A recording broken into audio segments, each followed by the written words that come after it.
Welcome to my channel, where manga and anime stories come to life in audiobook form. Here you'll find manga-inspired adventures, anime-style fantasy, action-packed battles, dark mysteries, and emotional story arcs. From powerful heroes and crazy plot twists to supernatural worlds and unforgettable characters, there's always a new story waiting. If you've ever said just one more episode at 2 a.m., you'll fit right in. And don't forget to like and subscribe. When Sal turned around, Divinity was looking at him with a relieved expression. He was still linking arms with Hannah, and that fact seemed to have clearly registered in Divinity's eyes. Sal expected her to give a sarcastic smirk or throw a playful joke, but Divinity turned her gaze back to Melanie without any such reaction. While the confrontation with the second years was taking place, many first years seemed to have come down from the stands and approached the stage area. Amidst the cheers for free drinks, Sal could barely hear what Hannah was saying to him. Wincing slightly at the ear-piercing shouts, he pointed toward the near spectator seats, and Hannah walked in step with him. He also looked back toward Divinity and pointed in the direction they were heading, and Divinity nodded, signaling she understood. But before they had taken even 2 steps, someone grabbed his elbow. It didn't feel aggressive, but it was a gesture he couldn't just ignore and walk past. Turning his head, Sal was slightly surprised to see Dave standing there unexpectedly. "You two, were you a thing? Wow, why didn't you tell me?"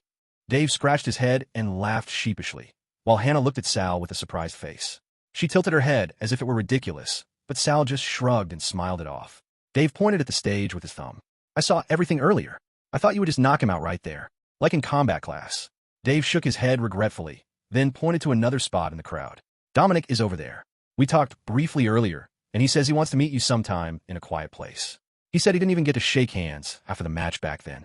Sal was pleasantly surprised by the unexpected words. A small suspicion raised its head in his mind that Dominic might be trying to trick him for revenge, but he decided to dismiss such useless thoughts. Hannah looked at Sal with a face of disbelief. "You knocked out Earth's shield." Before Sal could even ask about the nickname, Dave interjected enthusiastically. Excited by the fact that he knew something Hannah didn't, he began to rattle off an explanation from start to finish that Sal would have skipped if he had the choice. Sal had to admit it. The commentary Dave provided was far more exaggerated than the actual situation he remembered. Hannah looked like she was about to snort and tell him to stop spouting nonsense, when Victoria appeared from behind with a laugh. "It's all true. You should have seen it. He was like a man possessed. I wonder what would have happened if I hadn't stepped in."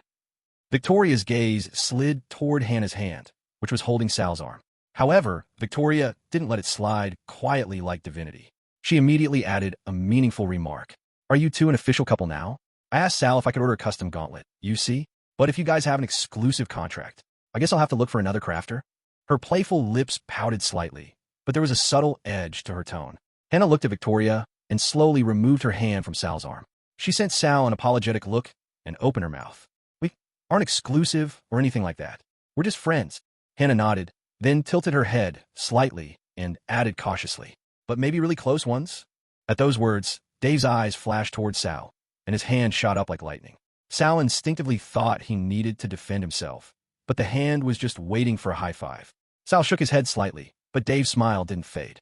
Instead, as if understanding that Sal didn't want to boast in front of people, he clapped Sal on the shoulder as a gesture of congratulation. Hannah looked back and forth between the two with a confused expression. "Since when did you two get so close?" Victoria cut in. "Then he won't get mad if I ask him to make something for me, right?" Her gaze pierced deep into Hannah, and Hannah couldn't hide her discomfort. At that moment, Sal stepped in front of her gaze and moved toward Victoria. "I'll handle that. I'm not taking orders for the time being. I have some personal projects I want to work on right now, so I don't plan on accepting new commissions." Sal pointed toward the stage and said, "Thanks for your help, though your method was a bit terrifying." Victoria seemed to take it as a compliment and smiled slightly, but the overall atmosphere remained tense. It was then, with a blinding flash, another male student suddenly appeared beside them. Sal reflexively stepped back in surprise, and the newcomer politely apologized. "Sorry, I'm Seth. Everyone calls me Vol." He looked at Victoria with an anxious expression and continued. "The guy making drinks says he's quitting. Apparently, the guys who got stripped naked just now were his friends or something." Victoria gritted her teeth and frowned briefly, then sighed and waved her hand. "Let's talk later. I need to manage the party right now." She shot a sharp glance at Hannah and left. Only then did Sal feel the tension release. He was flustered by the fact that Victoria affected him this much. Sal wondered if that anxiety came from the feeling that he wouldn't be able to stop her if she used her ability. Soon, Sal turned his gaze to Hannah, intending to bring up the gauntlet, but her expression was complicated. Their eyes met, and Hannah squeezed his hand slightly with an apologetic look. "Sorry, Sal. I have to help Victoria. We prepared this party together, so if I make her work alone, I'll get an earful later. Sal blinked and nodded. Yeah, I understand. But can we talk later? Hannah gave a mischievous smile and squeezed his hand a bit tighter. I'll stop by your room. So Sal was left standing alone with Dave. He looked up toward the seats he had pointed out earlier. Divinity was sitting there, seemingly having waited so as not to interrupt their conversation. Sal was grateful to her. Thanks to her, a more dramatic situation hadn't occurred. As Sal started to climb the stairs, Dave whispered slightly from behind. Hey, are you friends with that beauty in the leather jacket? Introduce me. Sal laughed and shrugged. No problem, but she probably already knows all your info. He looked at Dave, but Dave was already staring intently at Divinity. Is that girl in our cohort too? I've never seen a goth before. Melanie was still next to Divinity, and the two were conversing quite actively. Sal was glad that they had become this close. Maybe that fourth disaster could be avoided. As the two approached, before Sal could even offer a greeting, Dave extended his hand to Divinity. I'm Dave Delgado, rank 669. He smiled brightly with a wink, and the sight was oddly funny to Sal. Divinity nodded lightly to Dave and said, This might sound offensive, but there is no chance I will ever like you romantically in any way. I'm saying this because you'll overinterpret every little thing I do. Don't take anything I do in that way, ever. Sal blinked and looked at Divinity, while Dave just laughed. We'll see. Eventually, you won't be able to resist the Delgado charm. Divinity shook her head. That won't happen. The moment you stop will be when you realize I'm rank 2 Divinity Con, the student famous for her spinning kicks. She spoke calmly, as if explaining an obvious fact to a child. At those words, Dave made a blank face like a child, and Sal and Melanie could watch the process of him realizing reality live. Dave's eyes grew wider and wider, until finally he pointed at her and shouted, Damn, it was you, the girl who sees the future. Dave looked at Sal with awe-filled eyes, and only then did Sal realize anew that there were two types of people who arrived late to the party. And he was relieved that he was a different type from Dave. I'm Melanie. Melanie shrugged nonchalantly and raised her hand to point at herself, gesturing, Aren't you going to introduce me? And typical of Dave, he glanced at Melanie once, and then turned his gaze back to Divinity. Sal whistled and leaned slightly toward Dave. Didn't you say you respect strength and skill? Sal whispered deliberately loud, and Divinity gave a sly smile as if she understood. Dave pressed his thumb against Sal's chest and exclaimed, That is exactly the quality of a true hero. Sal glanced at the finger, nodded, and pointed toward Divinity. Well, that girl who sees the future said, Melanie is going to become the strongest hero in this entire academy. Melanie gave an elegant bow, like in a play, while remaining seated. Really? Seeing Dave's face suddenly turn dumb, Sal and his friends burst into laughter. Melanie raised her plastic cup, as if proposing a toast, then took a cheerful sip. The atmosphere lightened up again. In another future, I kill everyone. Because no one wanted to be my friend. Divinity's gaze pierced Dave straight on, and Sal almost had to cover his mouth to suppress his laughter. Divinity, as if bound by no such constraints, let out a chuckle. Then, we must be friends. I'm Dave Delgado. Nice to meet you. Sal laughed and plopped down in the empty seat next to Divinity. Were you having fun? He leaned back against the seat, realizing only then how tense he had been. Divinity's smile faded faintly. It's not always fun, seeing the future, because it means some things don't actually happen. She lowered her gaze and continued carefully. There was a future where you fought those guys earlier. You erased their abilities. Sal's eyes widened. He didn't know the extent of what his ability could do, but if he could neutralize other people's abilities, that was huge. He wanted to ask Divinity this and that right away, but stopped the moment he saw her expression. Divinity looked hurt. I tried to go up on stage to help, but one of them hit me. And then you erased their abilities. You were really scary. And after we learned about the disasters, I wondered if maybe you would become one of them. Divinity flushed and turned away, flustered. Sal felt like she had let that last part slip out by mistake. He looked at the stage and spoke quietly. At first, I thought that was far from me, but hearing that you got hit, honestly, you're right. Someone hit you? Then I deserve to do something like that. Divinity pointed toward Hannah, who was arguing with Victoria. How is that different from what just happened? Sal shook his head. Completely different. With Hannah, I don't really know what we are, and there are things we need to resolve. But you're my best friend. Sal turned his head to meet her eyes and said, Honestly speaking, I'm actually surprised that I only erased their abilities and stopped there. A brief silence flowed between them, and then Divinity slowly leaned her head on Sal's shoulder. You're my best friend too. After a few hours, the party atmosphere began to settle down. Realizing that classes were scheduled for the next day and that they shouldn't show up in a drunken stupor, students began to leave one by one. That lightning-fast Volt guy was running around picking up plastic cups, and Sal couldn't tell if he was genuinely trying to help or if he had been roped into it by Victoria. Victoria was sitting at the edge of the stage, and various students were lining up to ask her questions. She looked like a leader, and indeed, many students seemed to rely on her. Interest in the stage had waned rapidly after the naked commotion, and the drinking only continued for about another hour after that. While the drinks and music remained, the party eventually flowed into a typical conclusion where students gathered in small groups to chat. Everyone, including Melanie, left soon after, and Divinity had to stifle several yawns over the next hour. Sal offered to walk her back to the dormitory, but she shook her head and yawned again. "No, I'm fine." Standing up, she stretched her arms high above her head. Divinity spoke with a slightly strained voice while stretching tautly. "Starting tomorrow, I'll be back in those dull gray clothes. Seriously, those clothes do nothing for me." Saying that, she stood in front of Sal and spun around once, striking a pose. It was a gesture asking what he thought. When Sal hesitated to answer, Divinity burst into laughter. "You can say I look pretty. Everyone admits it eventually." Sal nodded immediately and said, "You're really pretty. Very pretty." Divinity shook her head and laughed. The two walked up the stairs of the circular auditorium with smiles on their faces.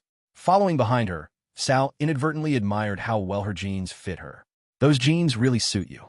Sal threw the comment out cautiously, and laughter came from ahead. "Good, that's better. Thanks for noticing." Divinity laughed and walked while swaying her hips from side to side. Sal had no complaints about that side at all. Unlike with Hannah, Sal felt comfortable when he was with Divinity. His usual jokes came out naturally, and there was no need to be unnecessarily careful or tense. Sal just didn't want to do anything that would threaten their relationship. This was a relationship that had only started a week ago. They might be together for the next 3 years, and he didn't want to make everything awkward with a single impulsive mistake. Reaching the top of the stairs, Divinity turned her head and smiled. "Every morning when I see your face, you're smiling. It's almost unnecessary to tell you to have fun." As she turned toward the dormitory, Sal caught her with a question he had been wondering about. "Do you ever see your own future? Like who you end up with or something?" He didn't know if the question was rude, but the moment he saw Divinity's sad smile, Sal regretted asking. She simply shrugged her shoulders. "In the futures I've seen so far, I was always alone. Whether that's because I had too much work or because I pushed people away, I don't know." Divinity sighed and pointed to her eyes. "Since I can't see the emotions behind the actions, I can't know why my future self is like that. But thanks to you, I realized something. Don't just look at what the scene shows, but understand the surrounding context." Sal looked at her quietly, and Divinity tried to change the mood with a joke. "Sorry, I brought the mood down for no reason. Well, let's just think of it this way. Not every future becomes reality, so we don't know yet. How about that?" Her joke sounded somewhat forced, but Sal responded with a smile. Divinity turned back toward the dormitory and shouted over her shoulder. "Besides, we're heroes. Saving lives is our job. We didn't come here to be the protagonists of a happy ending." Sal was lost in thought for a moment at Divinity's words, wondering what to say. Then, seeing Divinity's receding figure, he hurriedly shouted, "Good night." Divinity waved her hand once and disappeared toward her tower. Turning back to look down, only traces of the party remained, and Hannah was nowhere to be seen. Victoria was still directing the cleanup, and Sal was slightly surprised to see her acting so responsibly. Instead of going down to help everyone, Sal thought he should probably get some sleep.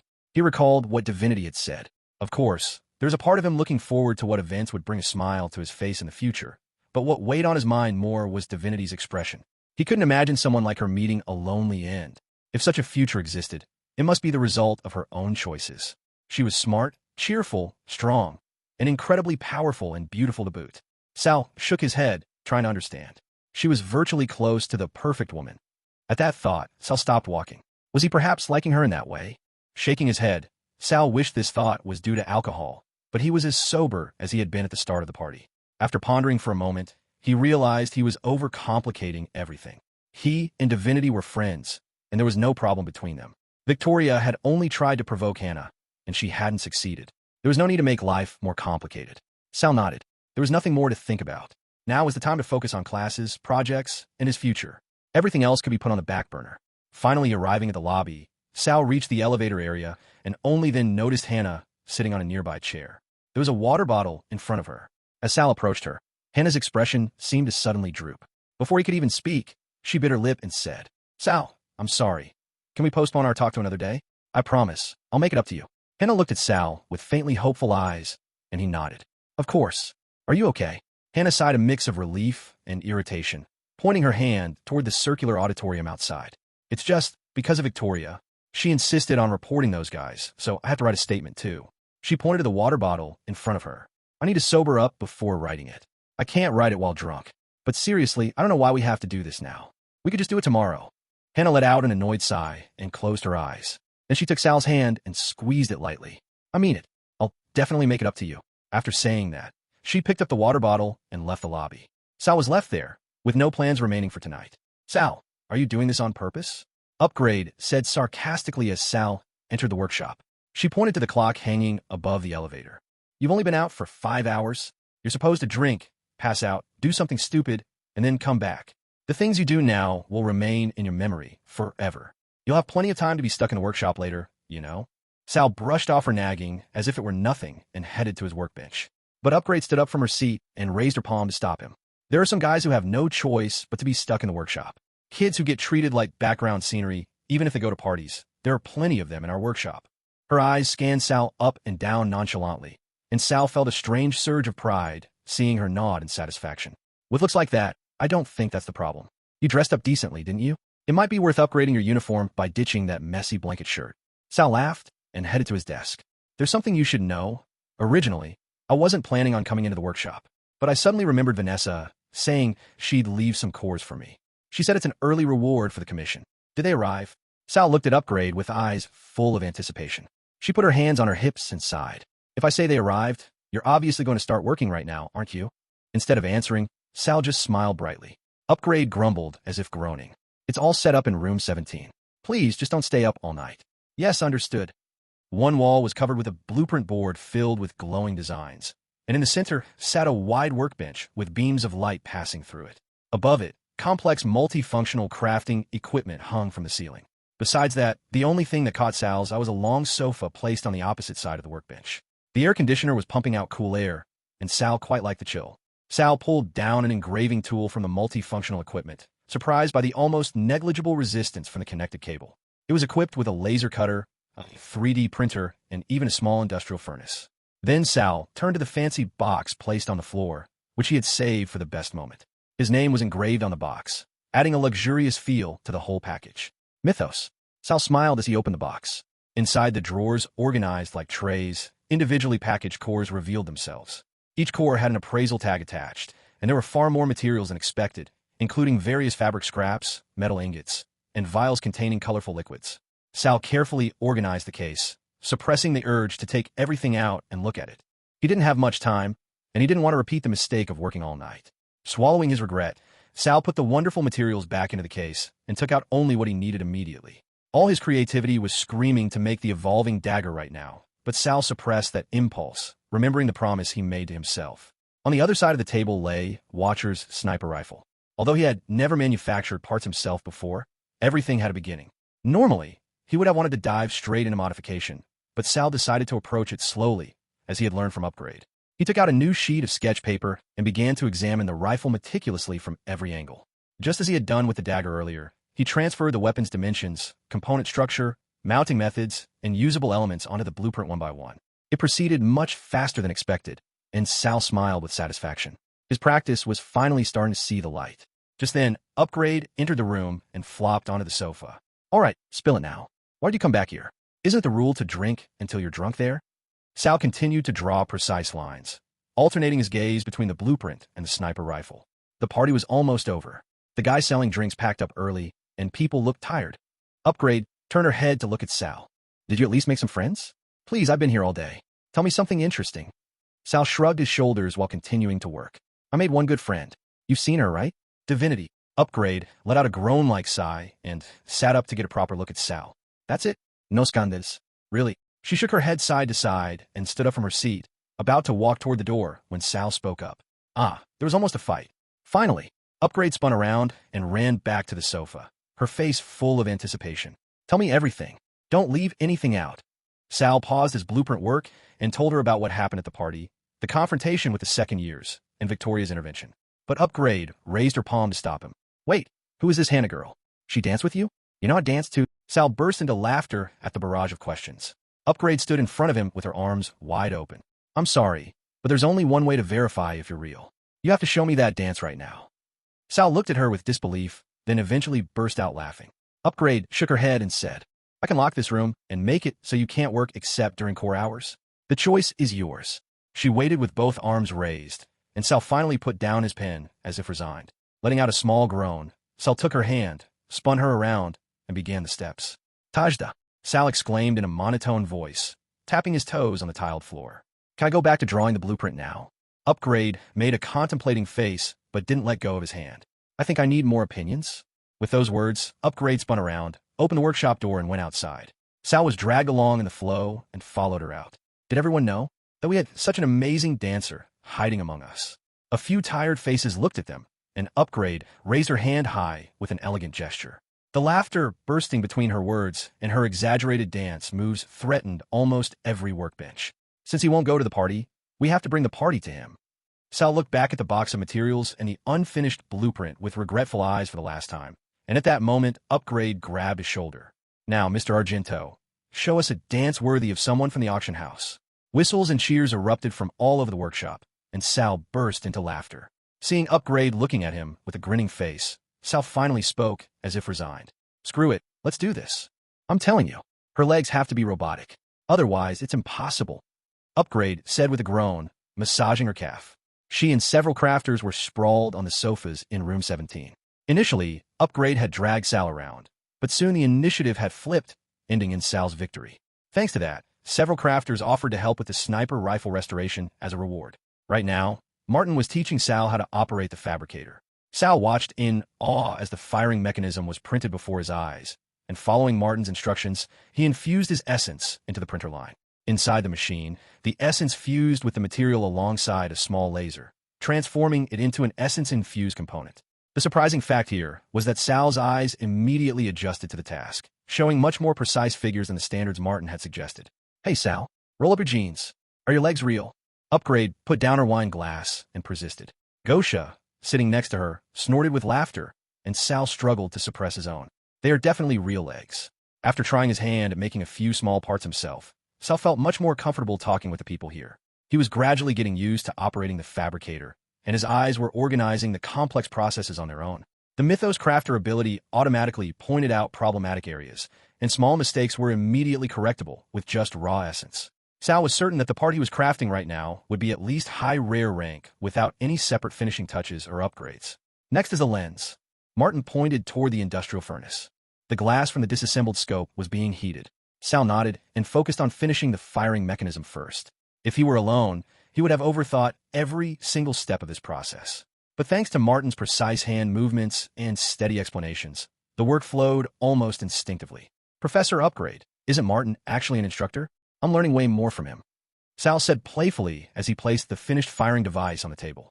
Upgrade didn't budge from her seat, just narrowing her eyes to glare at Sal. You're funny. Just wait until my first day of class. I'll properly wreck you in front of your friends. Sal shrugged and laughed. Before that, you'll need to be able to use your legs again, won't you? He retorted with a grin. Upgrade turned her head to Gosha, sitting next to her. I'm really going to kill him. Half robot or not, I don't care. I'm definitely killing him. Martin laughed and quietly gestured for him to focus again. Your eyes might be the most accurate among us, but when this material reaches its peak temperature, you can tell the change by sound too. Sal couldn't tell any difference, but his eyes clearly saw the liquefied essence being absorbed inside the lens. Sal's eyes sensed that the lens, the core of this operation, was already exceeding expectations. Feeling his heart rate speed up, Sal began engraving the runes Francis had selected onto the lens. Several crafters had assured him countless times that it would be engraved transparently, but Sal still didn't understand. He thought there was no way carving something onto a material like glass wouldn't obstruct vision. But trusting their advice, he focused his energy on the lens. By the time all the parts were completed, the lens had slowly cooled, and Sal immediately began assembly. Upgrade watched Sal's work, frowning several times. No. At first, she grumbled about his lack of technique, but eventually, she started pouring out complaints almost like a scolding. But Sal didn't act defensively or ignore her. Instead, he tried his best to reflect each of her points and change his working method. He knew that, like when working on the gauntlet, he could upgrade just by pouring all the materials in as long as he had an essence core. With materials of this quality, adding the energy from the core could yield at least an epic rank. But my weakness is technique, not ability. Pouring an essence and materials like that was actually a huge waste. Doing it the proper way could achieve the same result at a much lower cost. Sal planned to save some costs by upgrading little by little, starting for small parts. Sal glanced at the blueprints on the table and pushed one sheet aside. It seemed Upgrade had left the blueprint of the evolving dagger on the table after showing it to the other crafters. The moment that paper slid over another drawing, Sal's hand stopped. For those few seconds, Sal couldn't hear a sound from anyone in the room. The only thing entering his vision was the evolution rune overlapping the sniper rifle. Sal's eyes couldn't distinguish between the two blueprints. Instead, they began to perceive it not as two different drawings, but as a single problem to solve, and the Mythos Crafter ability was finding a solution to that problem. What he had once thought impossible, a method to create an evolutionary sniper rifle, was unfolding before his eyes. Without taking his eyes off it, Sal began to draw a newly supplemented design. Upgrade stood up with a groan. She was about to nag him, but stopped the moment she saw Sal's expression.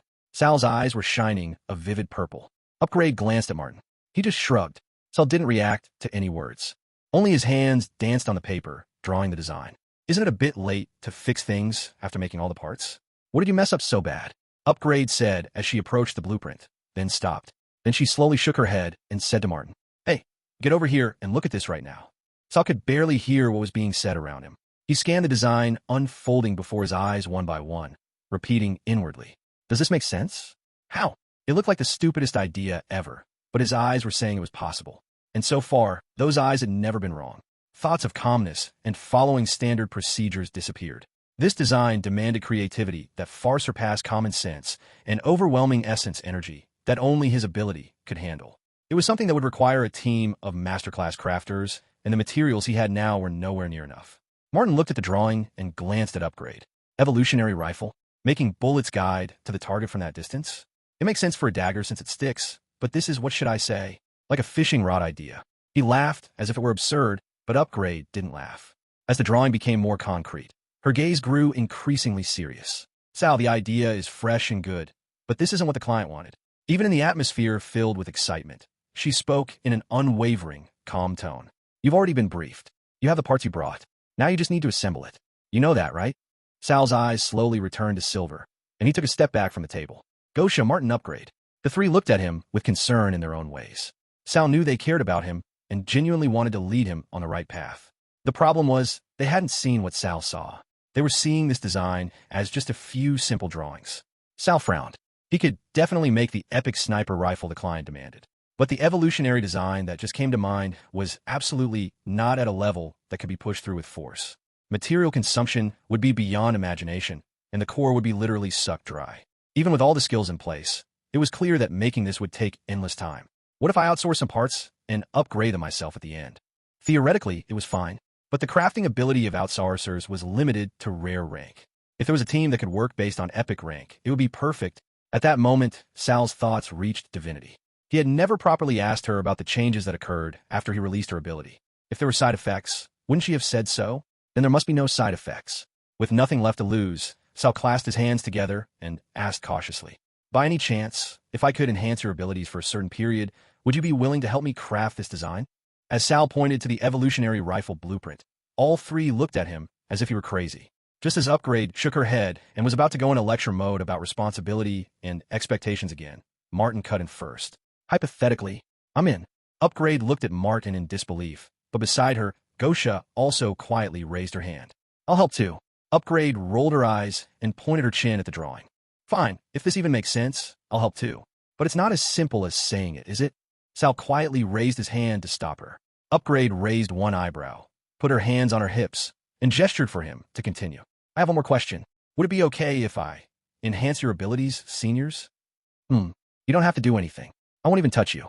Your abilities probably won't even activate." Sal finished with a playful smile and twitched his eyebrows at Martin. Martin grinned and said, "Try it." Upgrade looked at Sal sharply and opened her mouth. "Even if you have the skill master ability, changing someone else's ability is impossible." "Thanks for the thought. It's good that you have passion for crafting, but this is just crazy, Sal." Listening to Upgrade's nagging with a calm smile, Sal untied the knots woven into Martin's ability. It happened in a truly astonishing instant. The loosely tangled threads reacted to Sal's fingertips and unraveled within seconds. Martin's eyes went wide, and he quietly took a step back. He turned his head to the side, as if avoiding eye contact with Sal, and wiped his eyes with the back of his hand. Upgrade walked around the table toward Martin with concern, but a dazzling smile was spreading across Martin's face as he gasped for breath and nodded. No matter how much he tried to speak, Martin couldn't properly explain what was happening right now. He just stared at Sal with wide eyes and a face full of shock. Sal continued to adjust Martin's weave. Starting with a few loose knots on the outermost layer, they unraveled as if melting away the moment his fingertips touched them. Honestly speaking, it was quite tiring. Some knots were so tightly tangled that it seemed it would take ages to undo them. Sal put those aside for now and only unraveled the relatively easy knots. After undoing up to the third knot, he withdrew his ability, blinked a few times, and returned to reality. Martin still had bloodshot eyes and wore an absurdly bright smile. He exhaled a long breath and laughed. Sal, I don't care if this is temporary. This is the best feeling I've ever felt in my life. Gosha quickly raised her hand. Do me next, if it's okay with the professor.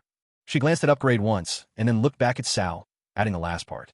Sal nodded, closed his eyes, and repeated the same process. Gosha's weave didn't have many knots to begin with, but those few knots were at the center of the weave. However, Sal didn't give up just because there were no easy knots. He focused on one tight knot at the very center, and untying it took longer than undoing Martin's 3 knots. Sal felt much more fatigue, but he didn't stop until the end. Even after unraveling, the knot tried to tangle again. But Sal had no intention of letting the knot he worked so hard to untie get tangled again. He twisted the weave slightly to make it so it wouldn't knot in that shape ever again. Just in case of side effects, he also memorized its original form in his mind. When he opened his eyes, he was worried about how Gosha would react, but her bright smile blew away all of Sal's anxiety. Are you two pranking me right now? Seriously? Upgrade frowned and looked back and forth between the three. You guys planned this while I went to look at the blueprint, right? She crossed her arms, narrowed her eyes, and glared. Fine, so everyone plotted to prank me. Good. Now, Sal, let's see you try. I'm looking forward to the climax. Instead of activating his ability right away, Sal took a small core out of the box. Just this once, he didn't want to do it with only his own strength. Because if he had to realize that blueprint with the materials currently available, Upgrade's ability was the most crucial key. Sal calmed his gaze and looked straight at Upgrade. Before we work on the drone, you have to make this for me first. Can you promise me? He said with a smile. Upgrade's expression wavered for a moment. You're serious, aren't you? Upgrade muttered, looking a bit flustered. Sal gripped the core and activated his ability. Essence rushed into his body, filling him with energy. Upgrade's weave was tangled to a degree incomparable to Martin and Gosha's knots before. Sal couldn't help but be astounded by the fact that she was exerting that level of ability despite it. About 12 large and small knots. On top of that, there were a few places where the flow itself kept twisting. With the added essence, Sal unraveled them one by one, starting with what was visible before his eyes. Around the time he untied 5, he wondered if it might be too much, but he changed his mind. Upgrade's ability needs to exert its power properly for this job. The problem was that he could see the weave itself becoming weaker. Just as he was at a loss about what to do, his skill whispered to him to guide the weave in a different way. Sal guided the weave, following that sensation, and soon intuitively knew it was the right direction. Following the instinctive guidance a few more times, he reinforced the weave. The weave became thicker, and now the possibility of it twisting or tangling again was much reduced. Checking his work one last time, Sal opened his eyes with satisfaction. Then, suddenly, a sensation like being strangled washed over him. In panic, Sal struggled desperately to escape from whatever was crushing him. I think you're strangling the kid right now, Martin said cautiously, but Upgrade still held Sal tight. She clenched her fists, gripping his sweater, and buried her chin in his shoulder. Thank you. Thank you. Really, thank you. When Gosha finally pried Upgrade off Sal, he could barely breathe. The first thing he saw was the pendant Upgrade always wore around her neck lying on the desk. She was panting as if possessed by something, smiling broadly. Sal had seen similar expressions on Martin and Gosha, but Upgrade's change was far more dramatic. The expression she wore as she looked back at Sal was excitement and anticipation itself. I can handle essence directly. Upgrade closed her eyes and transformed her body into armor. I don't need a core anymore. Sal looked at her in disbelief. Her armor, which had been rare rank just moments ago, now looked legend rank. Upgrade smiled as she looked at the blueprint on the desk. Then, shall we keep our promise first? All three gazes turned to Sal, and Upgrade asked on behalf of everyone's thoughts. But how long can we use this power? Sal scratched the back of his head and shrugged. Well, is even 10 minutes too much? I guess, with this level of ability. Martin, what's 10 minutes? Even 5 minutes would be amazing. It's okay, Sal. Even for a short time, having the state versus not having it is like heaven and earth, right? Just activating it once at a critical moment in crafting will change the rank. The three nodded and looked at Sal. It might be permanent. Sal opened his eyes at the excited voices coming from nearby. Only after blinking a few times did he realize he was lying on the sofa in room 17. Upgrade placed a cup of coffee on the table next to him and winked. You woke up just in time. All the parts to assemble are ready. Sal rubbed his face and looked at the clock. It was already getting close to 6 in the morning. He jumped up and shouted to the room. "You said you would wake me up at 3. A smile remained on Upgrade's face the whole time. She pointed at Martin, who was on the other side of the table. He said he wanted to remake the mechanism, but the result is truly amazing. We also did one more project we wanted to do among ourselves while you were sleeping. So don't be too angry." Sal got up from his seat and took a sip of the coffee.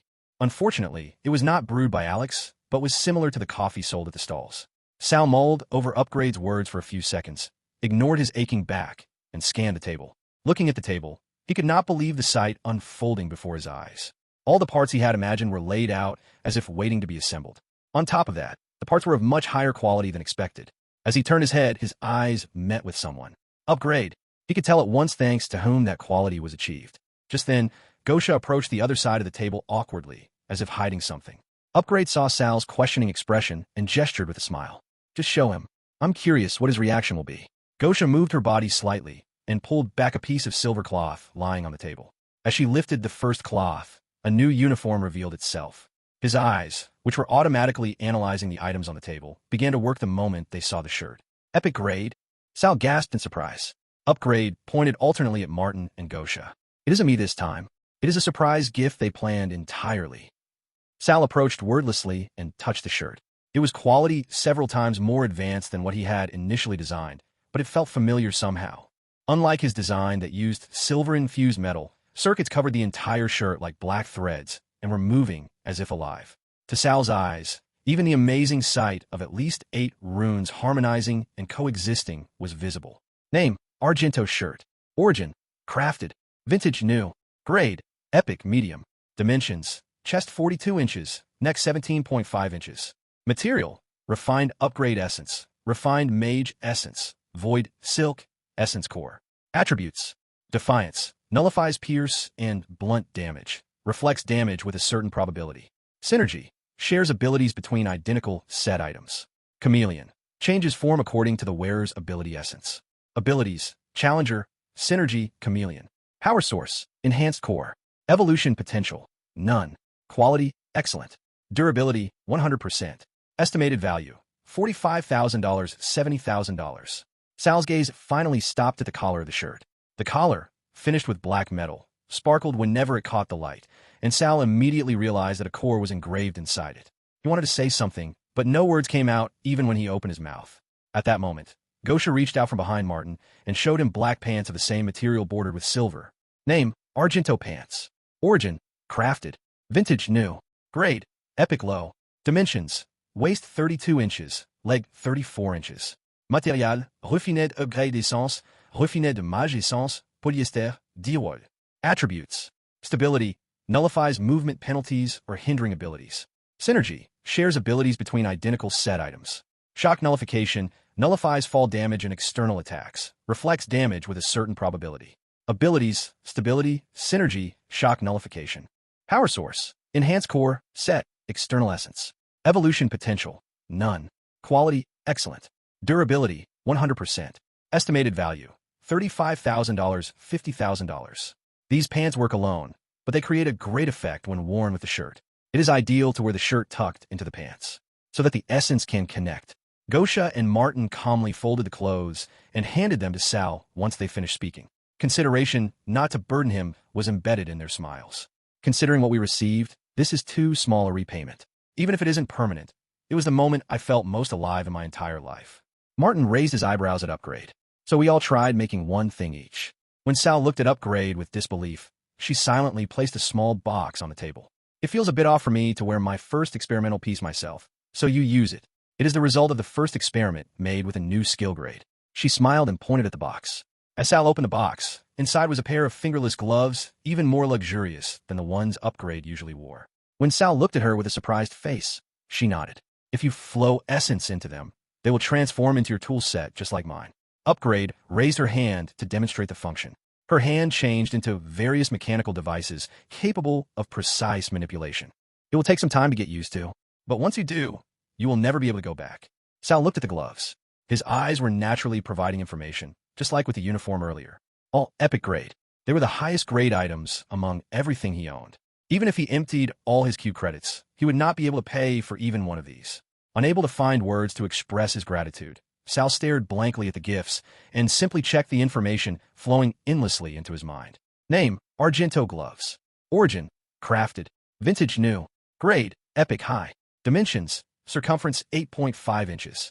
Material, refined upgrade essence. Refined mage essence, ghost threadbolt. Attributes, pocket, can summon crafting tools from a limited dimensional pocket. Transformation, tools stored in the pocket transform into extensions of the wearer's hands. Overcharge, increases the grade and abilities of the gloves for a short time. Synergy, shares abilities between identical set items. Abilities, pocket, transformation, overcharge, synergy. Power source, enhance core, set, external essence. Evolution potential, none. Quality, excellent. Durability, 100%. Estimated value, $65,000, $90,000. Upgrade, tap Sal on the back and smile brightly. Relax, I won't ask for money. It is also repayment for using a few of your materials. Just think of it as a fun deal for us too. She pointed at the rifle on the table. Are you awake now? This is just the beginning. Sal nodded and carefully placed the uniform and gloves on the sofa. Martin giggled as he watched.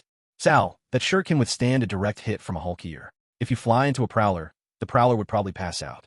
You don't have to handle it like a baby. When Sal looked at Martin silently, Gosha burst into laughter at the sight. If you like it that much, try proper appraisal. You'll be even more surprised. A coughing sound from the other side of the table drew their attention. Upgrade pointed at the materials on the table with her arms crossed. Come on, am I the only one who wants to see the birth of a legendary weapon? Having no reason to just watch any longer, Sal activated the core and drew out the essence. And using his Mythos Crafter ability, he began to upgrade the parts to legendary grade using the high-quality materials around him. It was a completely different sensation from when he first made the gauntlet. This time, all the materials were high grade, and the available essence was plentiful. Since there was no need to rush, Sal poured all his effort into transforming the parts into the desired shapes. It felt like melting metal and slowly pouring it into a crack bowl. As the metal seeped into the cracks, it seemed as if an invisible hand was firmly holding the shape. All the cracks that needed to be filled were visible to Sal's eyes. If it were the old Sal, he would not have known what to do and would have rushed while worrying about essence. But this time was different. He was feeling the flow of this work with his entire body. As a result, he even felt a sense of regret when the work was finished, but at the same time, a warm energy spread and a sense of accomplishment at having completed a legendary grade part surged up. Upgrade looked at the part and then broke into a bright smile. Good. It was worth investing 20 minutes. There's still 5 more left, so don't space out and keep going. Come on, hurry. Sal smiled, handed the part to her, and moved on to the next one. He did not rush, but it was much easier and faster than the first one. This time, he immersed himself in the work without being swayed by emotions, and as a result, another legendary part was born. Martin and Gosha watched entranced as Sal upgraded the parts. The atmosphere in the room gradually heightened. Everyone knew what the next weapon was. Sal stepped back and downed the cold coffee in one go. His whole body rode the flow of the work, screaming that it was now time to assemble the parts into one. The three looked at each other, and Sal began the assembly. This sniper rifle was intended to be completed with a composition of epic and legendary parts, but Sal planned to upgrade this weapon into a set product and grant it an evolution trait. Martin and Gosha gripped the edge of the table as they watched, and Upgrade also watched from the other side, holding her breath. Sal activated his ability without any warning and began the work. This weapon was already a highly complete piece, close to reaching legendary grade.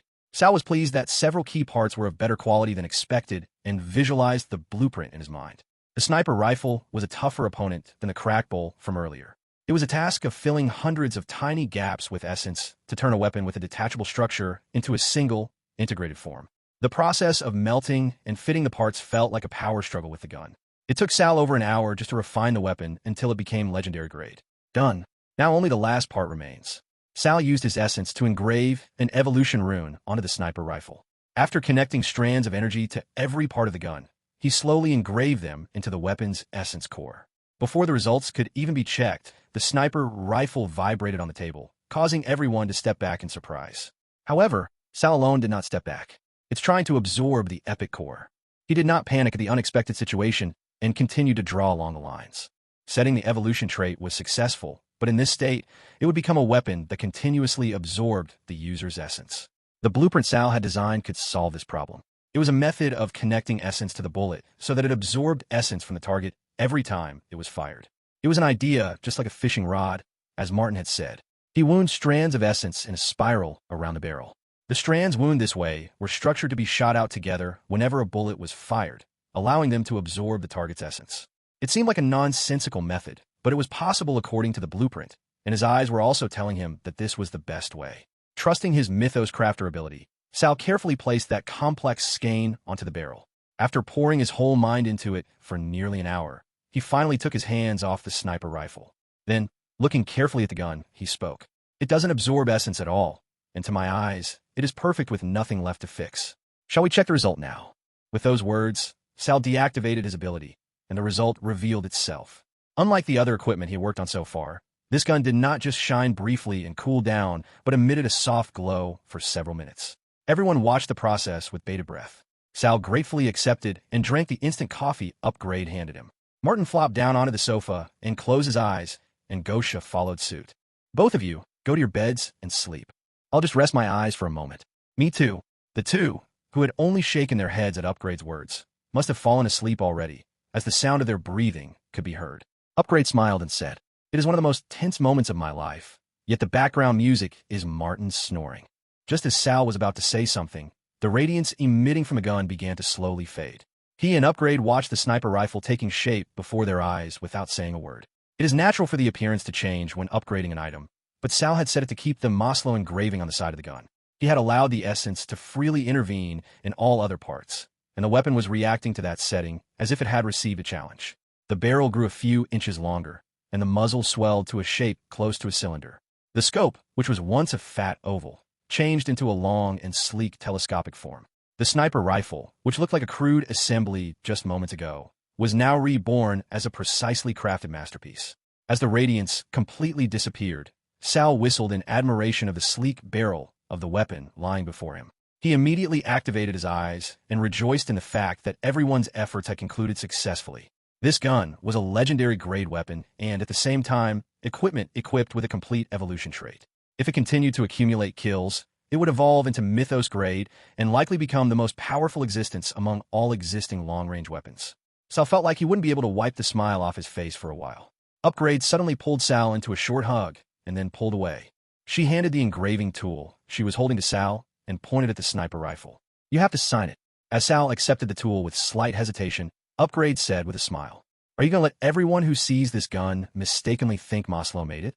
This didn't drop as monster loot, Sal. You made it. Hurry up and sign." Martin and Gosha jumped up in surprise upon seeing the finished gun. Upgrade insisted once again towards them. "He should sign it right here, don't you think?" Martin answered as if out of breath. "Of course. It's the weapon you made. You have to leave proof of ownership. Who would say anything about carving a name onto a legendary grade weapon?" Gosha saw Sal hesitating and said with a quiet smile, "If you want to keep people from seeing it easily, you can write it on the stock." But Upgrade shook her head side to side. "No way. This is a masterpiece among masterpieces. You have to carve the name right on the side." Martin also nodded and pointed at Upgrade. "I agree." The fatigue-soaked squabble felt rather heartwarming. Sal felt even more grateful knowing that all three of them were on the verge of collapsing. It was clear that all three were holding on almost by instinct, considering how long they must have been working before he even arrived. He clapped his hands to stop the commotion. "I'll sign." Sal, who first approached the stock, heard Upgrade growling from the other side. "Trust me," Sal said with laughter in his voice at her grumbling, and carefully engraved his name on the metal of the stock. Then, he moved to the wide area right under the scope, pointed to a spot that caught the eye immediately, and looked at Upgrade. When she nodded in satisfaction, Sal smiled and engraved Mythos in large letters right there. "It's finished, but I definitely can't do an appraisal. We have to go to class." Sal beamed at Upgrade and said, "Intro to crafting with Upgrade. What? You have 20 minutes left until your first class, Professor?" If looks could kill, Sal would not have made it out of room 17 alive. Upgrade took a sip of coffee and let out a satisfied breath. "Alex, if you didn't look so terrible, I would have even kissed you." She let out a sigh of gratitude as she touched the alchemy brewed coffee to her lips. Alex laughed and poured coffee for Sal as well. "Join the all-nighter crew? Then I guess I will see you often." As Sal took out his cue card to pay, Alex waved his hand to stop him. "The first few cups are free. I'm giving it to you, so you get addicted." Alex pointed with his chin at Upgrade, who was happily hugging her coffee. Seeing that, Sal understood and accepted the coffee with a grateful heart. And he inadvertently checked the clock one more time. There was no way Upgrade would miss that glance. "Stop worrying. We are taking the workshop elevator. Just try living as the professor's favorite student for today." She lightly tapped Sal's head and laughed. "The classroom is in the same building. Plus, the workshop elevator goes straight to the classroom. It is useful when moving machines or equipment but we never tell the students. Why? Then would the elevator ever get a break? The workshop would turn into a madhouse. Upgrade took the lead, pressed the elevator button nonchalantly, and waited. She glanced at Sal's hand and curled the corners of her mouth up. Want to test out the new gloves? Sal nodded and looked at the fingerless gloves on his hands. From the moment he first put them on, they felt like they were originally part of him. He finally realized what Hannah meant when she said the gauntlet felt like part of her body. As such, Sal had many things he was curious about. There was a question he really wanted to ask Upgrade about these gloves currently on his hands. The elevator door opened, and Sal deliberated as he followed Upgrade inside. Should I ask after class, or should I ask now? After taking one more sip of coffee, he decided. He would probably only think about it throughout the class anyway, so it seemed better to ask now. I have one question. Can't you only upgrade up to epic grade, Professor? How did you make the armor legendary grade? Upgrade blinked and said, You saw that. Sal nodded, recalling when Upgrade had activated her armor. The armor Upgrade wore, which he had appraised, was clearly legendary grade. Upgrade shrugged and glanced at his gloves again. It is part of the upgrade ability, but requires ridiculously precise essence control. You remember how you kept that gun in a sort of stasis state? You maintained it in a legendary grade state without continuously consuming essence, right? You can think of it as the same thing. She continued her explanation by transforming into her armor right then and there. Actually, the material itself doesn't completely transform. My essence fills the gaps and shows how far the upgrade ability can potentially maintain it. Sal blinked once more and asked back, So, are you momentarily overloading your ability to raise it to legendary grade for a short time? Doesn't that consume a lot of essence? Upgrade pointed to her neck and grinned. It did, but thanks to someone changing my essence flow, it became okay. Now I don't have to store overload essence, even without this core. Sal still had an unconvinced look on his face. Upgrade waved her hand and added, When I enter this state, my tools also become legendary grade. I work quickly in that state and finish before the effect wears off. If I hadn't made the gloves in this state, they wouldn't be like they are now. Upgrade lifted her coffee again and let out a breath mixed with a sigh. You think this is cheating right now, don't you? But I will show you that it isn't. You try it yourself and judge after that. At that moment, both of them stopped talking simultaneously. Upgrade looked at Sal's gloves and muttered, Then wouldn't your tools become mythos grade? Before either of them could dig deeper into that thought, the elevator door opened. The classroom was visible across the hallway ahead. Upgrade lowered her voice towards Sal. Don't even think about appraising that weapon until I get back. Got it. The noisy sounds of students entering the classroom filled the hallway. Upgrade visibly shuddered as she watched the scene.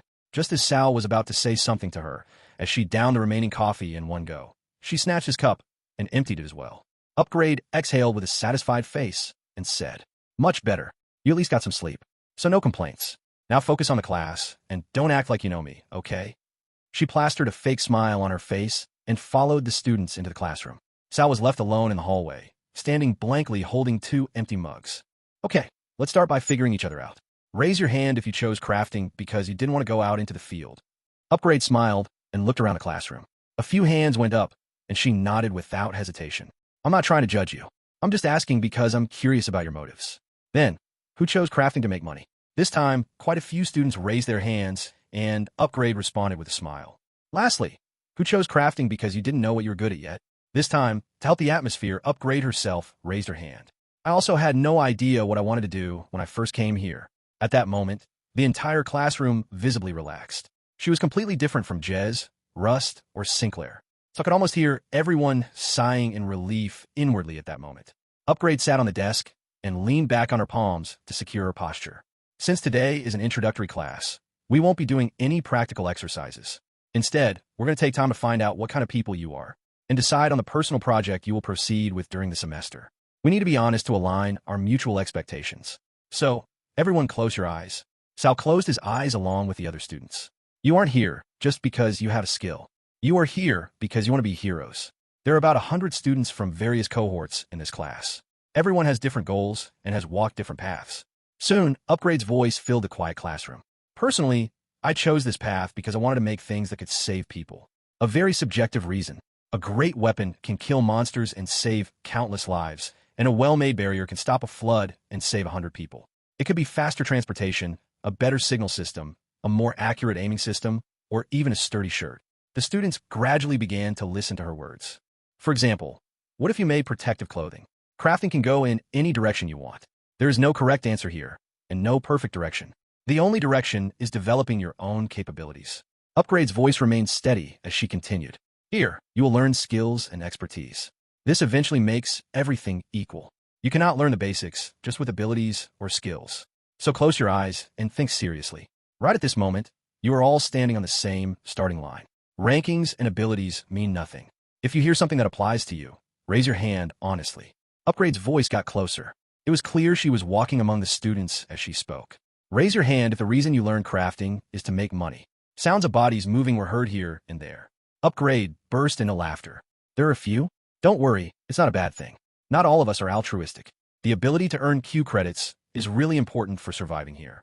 If that is your goal, I just have to teach you accordingly. Sal thought about raising his hand for a moment, but in the end, he didn't. Money wasn't his real goal. Right now, Watcher's reaction when he saw the sniper rifle he crafted was more important than money. Just imagining what options the finished weapon might harbor made Sal's heart race. This time, who came because they wanted to help people? Upgrade's voice was heard very close to his side. Sal tried to raise his hand, but as if she read his mind, Upgrade asked the next question right in front of him. Or just because you want to make the best thing you can make? Money is good. Saving people is better. Sal immediately raised his hand. Her words felt like they were spoken to him. I knew it. Okay, you can open your eyes. Upgrade leisurely walked back and forth in front of the podium, smiling as if lost in reminiscence. There were a lot of kids playing in the amphitheater last night, right? I don't know why they did it on a Thursday instead of Friday, but I'll let it slide for today. I'm not the stuffy style like the other professors. Mutual respect is the basic rule here. If you don't skip class and do your work well, everyone will receive good results. When the party was mentioned, most students shifted in their seats or exchanged disgruntled looks. There was no way Upgrade would miss that reaction. I see. The kids who don't take this class organized it, right? Did they think there was no need to postpone a day because of the support lines? Nothing much has changed then or now. Well, we'll talk about that later. As she activated her ability, exclamations flowed out from among the students. Upgrade's clothes changed into her signature armor, and mechanical equipment was draped over her hands. Sal looked around at the students wearing expressions of admiration. He had made the exact same face when he first saw that appearance. But she continued speaking calmly, showing no sign of being conscious of it. When I first came to the academy, everything I saw felt like a defect. I wasn't satisfied until I fixed everything. Actually, that was a bit of an obsessive fixation, since I kept feeling that something was lacking. So my peers hated me, calling me an elitist or saying I had an unpleasant personality. Why is this important now? Why am I suddenly talking about old stories? The students didn't say anything, because they thought she naturally wasn't expecting an answer. Upgrade waved her hand and continued. It's because of perspective. If I'd listened to them back then, I absolutely wouldn't have found my own path like I have now. Crafters like us are usually grouped into the support category, but that's practically just treating us like junk by rounding up kids whose abilities are unknown. If they don't know what you can do, or don't know what the ability does, they label you a supporter. It's easy to feel inferior to kids with flashy abilities or attack lines. But drop that thought right now. Upgrade's tone became sharper, and her mechanical claws flexed flexibly, moving as if trying to grasp something invisible in the air.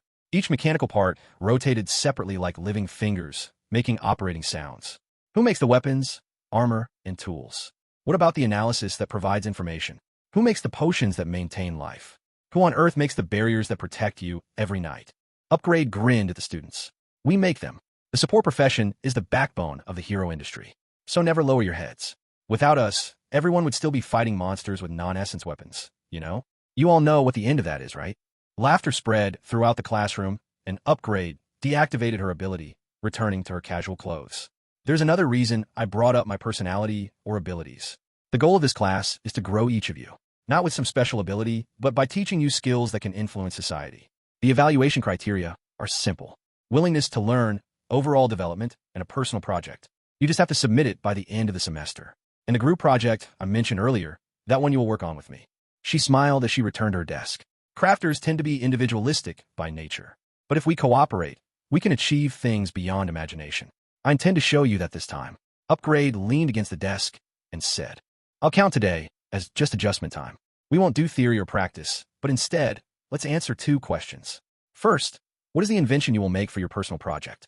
Ignore all abilities or limits and write down what you really want to make and why you want to make it. Second, imagine that the best crafters have formed a team.